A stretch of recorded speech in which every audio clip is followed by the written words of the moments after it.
Donc voilà, me voici arrivé au bout du Cap Corse tout au nord. Après avoir pris pas mal de vent, pas mal de gris, et puis tout d'un coup ça s'est complètement levé. Et là, bon, il est un petit peu après 15 heures, là je me retrouve avec un soleil, un ciel complètement dégagé. Et c'est un paysage là magnifique. Donc là il me reste une bonne petite heure pour trouver un coin pour passer la nuit. Voilà, parce que demain c'est jour de pluie d'annoncer, donc demain je vais essayer d'aller à Bastia et puis je vais attendre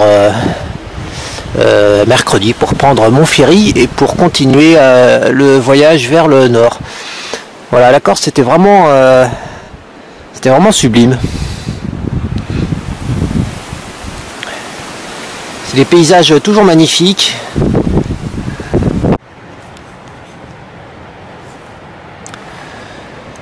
Bon, et bien voici ma dernière nuit en Corse. Je suis un petit peu au-dessus de la petite ville de Foriani.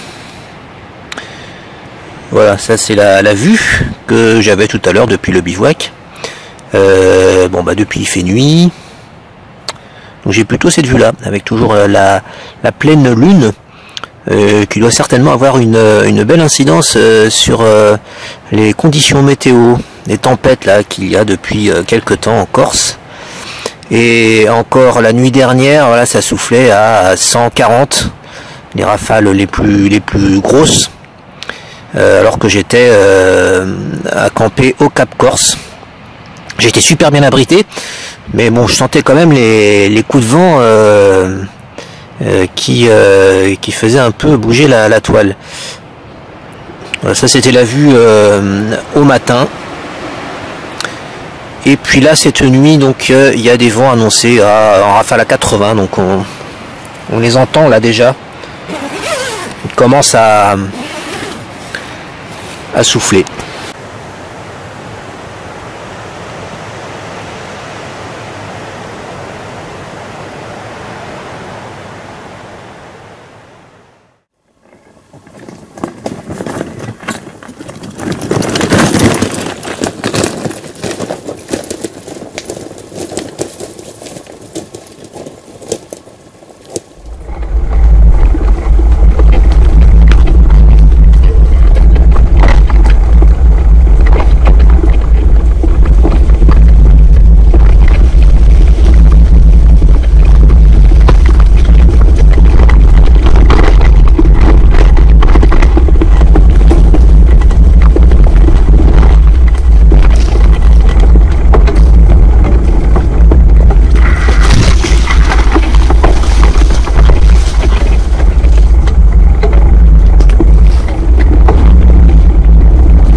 Alors voici un petit coin super sympa pour la pause déjeuner.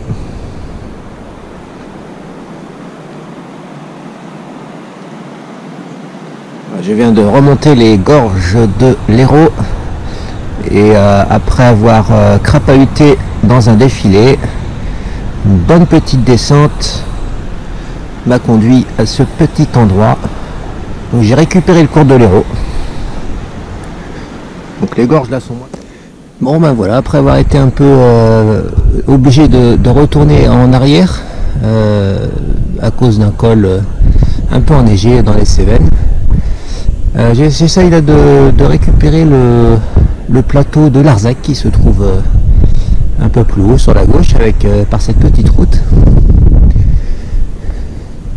Donc là je viens juste de retourner dans l'Hérault.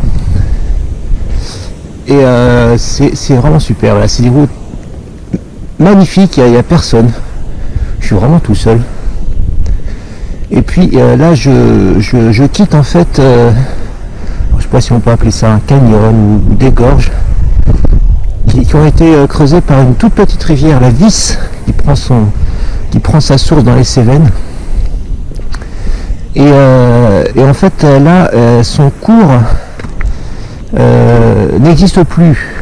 C'est du relief karstique calcaire. Et donc, dans cette partie, elle coule sous la terre.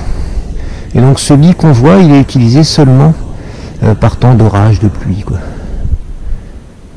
C'est super parce qu'il y a... C'est calme, là, je suis à l'abri du vent pour l'instant. Ça souffle un peu sur le plateau, là, quand je vais retourner dans le Larzac. Mais alors ici, oh là là. J'ai passé le village de Vissac en descendant, ça va être tout en haut, tout au bout là-bas. Dans une descente vraiment superbe. Quel pied!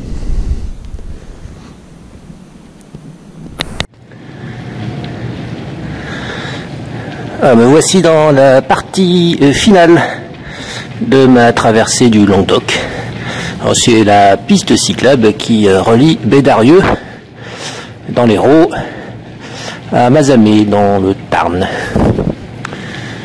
Donc là je suis dans un long tunnel qui passe en dessous d'un col routier qui est à peu près à 500 mètres d'altitude.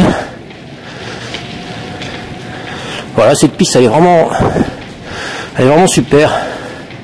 Il y avait des beaux paysages à observer dans le massif en longeant les montagnes de l'Espinous sur la droite. Et puis à gauche aussi, il y avait des petites collines, des petits villages comme ça, accrochés au flanc des montagnes. Et puis voilà, cette partie finale là.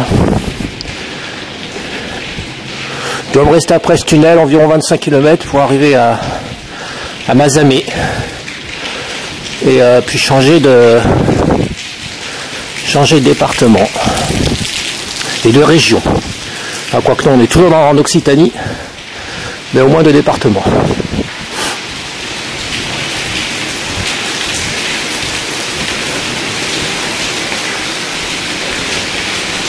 Ça suinte énormément.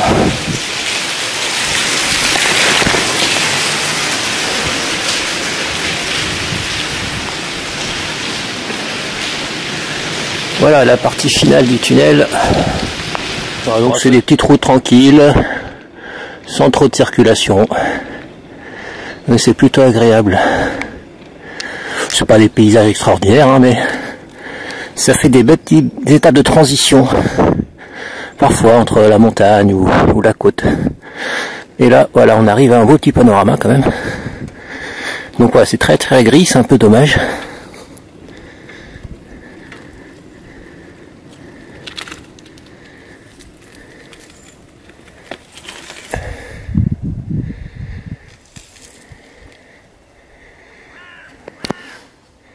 Voilà, vraiment un paysage de collines. Voilà, et là c'est le Tarn-et-Garonne. Et puis ben là je vais aller plonger vers la Garonne, Castelsarrasin et puis Montauban. En espérant que ça reste dans ces grilles là et qu'il ne pleuve pas. Voilà, Castelsarrasin c'est par là. Ça va redescendre un peu. Voilà, vient juste de quitter Montauban. Et là je franchis l'Aveyron. Alors d'un côté c'est tout gris et de l'autre c'est tout couvert. Alors c'est un beau petit régime d'averses. Donc je vais prendre ça pendant toute la journée.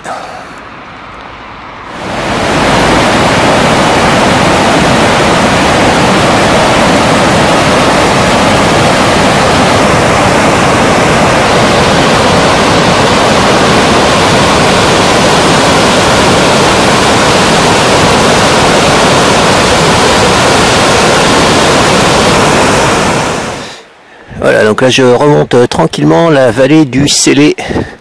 C'est une petite route vraiment tranquille. Il n'y a pas beaucoup de circulation, il y a des beaux petits villages. Et puis là la rivière elle est quand même bien en crue. Elle n'est pas très large, mais tout de suite elle a pris la dimension. Elle charrie beaucoup d'arbres morts.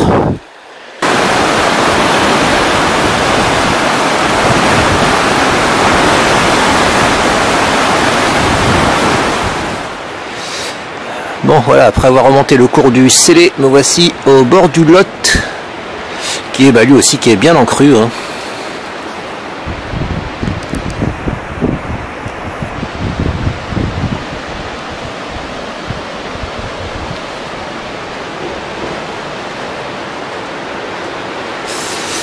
Donc là je suis à Saint-Parthème, je suis dans un espèce de petit ressort, va servir de camping l'été.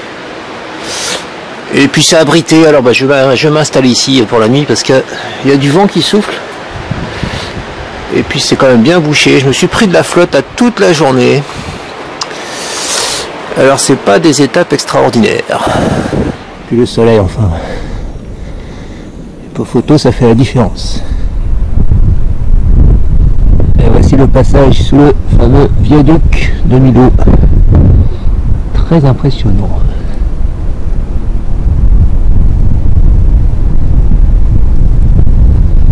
La voie ferrée, le Tarn à droite.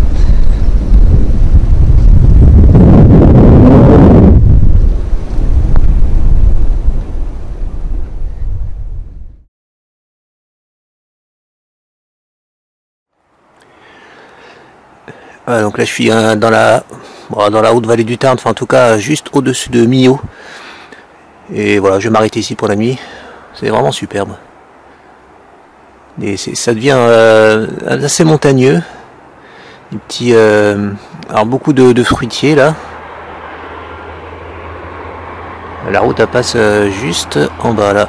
Une petite route, il n'y a pas beaucoup de circulation.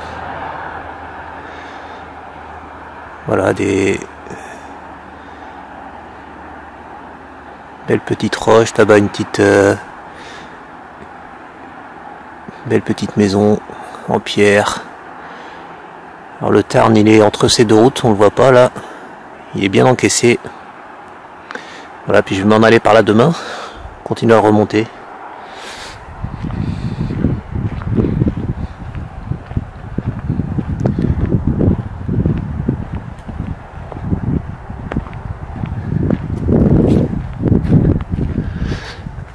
Ouais, il y en a encore de ce côté.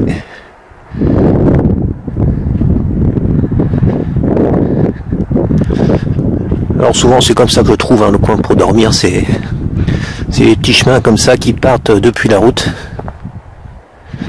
Ouais, donc la route elle est juste là, elle est pas très loin. Donc là ça remontait un peu, et puis à droite il y avait ce chemin qui remontait. Voilà, je m'y suis engagé. Alors ce soir c'était un peu coup de bol parce que j'ai trouvé dès le premier chemin quoi. Des fois ça prend du temps, j'y vais 2-3 fois. Donc là il est entre 5h et 5h30. Donc logiquement le soleil il n'est pas couché, mais là comme c'est très encaissé, je me suis arrêté un peu plus tôt parce que le soleil il va pas durer longtemps là. Alors ils annoncent froid en plus cette nuit. Bon, pas un souci parce que je vais être bien emmitouflé dans le duvet. Mais demain ça va être un peu rude le départ là parce que je vais avoir une petite descente en plus. Alors, en principe j'essaye de me trouver un coin dans le sens de la montée. Alors demain en descendant, avoir froid aux mains, aux pieds. Moi j'ai pas très loin, la rivière est vraiment pas loin. Voilà, je me suis installé dans ce champ là. J'adore ces endroits. Il y a des champs un peu ouverts comme ça. On retrouve un peu de plat. Puis avec des petites vues là quand même, superbe.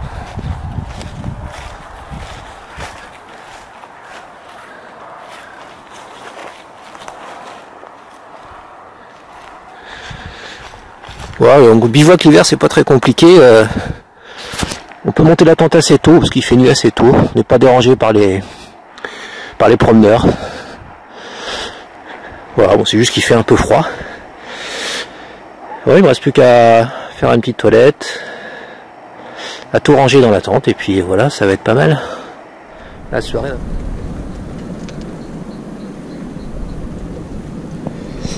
Voilà, donc je suis en train de quitter Saint-Énimie, une princesse mérovingienne qui est venue s'installer ici, la sœur de Dagobert, et qui a fondé le village.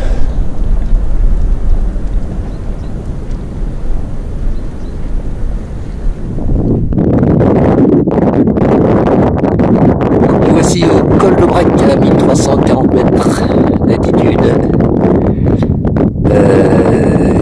Et je suis dans la neige complète, dans le brouillard.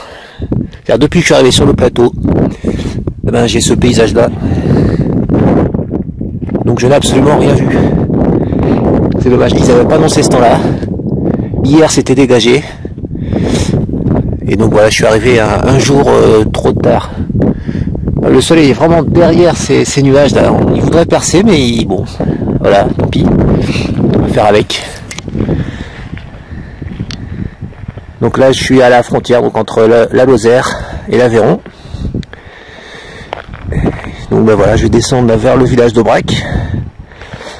Et puis je vais aller manger. Je voulais être sûr de pouvoir passer le col, parce qu'ils annonçaient quand même avec des chaînes. Mais non, en fait, ils ont tout bien déneigé, donc ça passe nickel. Voilà, je viens juste de passer le col. Et ça se dégage là, juste à droite. Mais alors de l'autre côté, toute la vallée, il y a une mer de nuages, c'est impressionnant.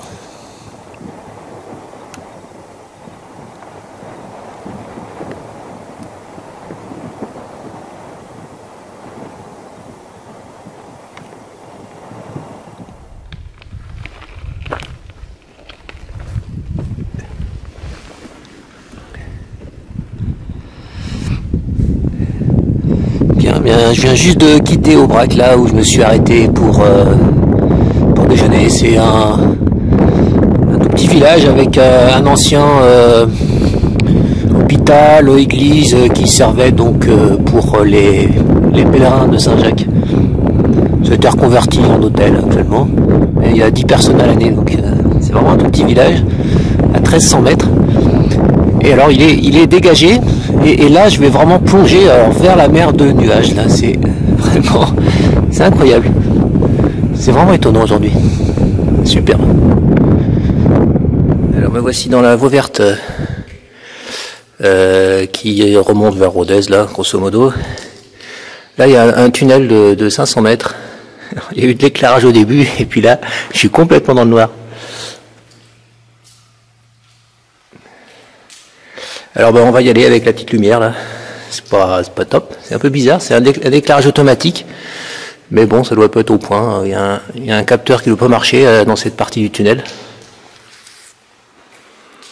Ben donc on va y aller comme ça, c'est parti.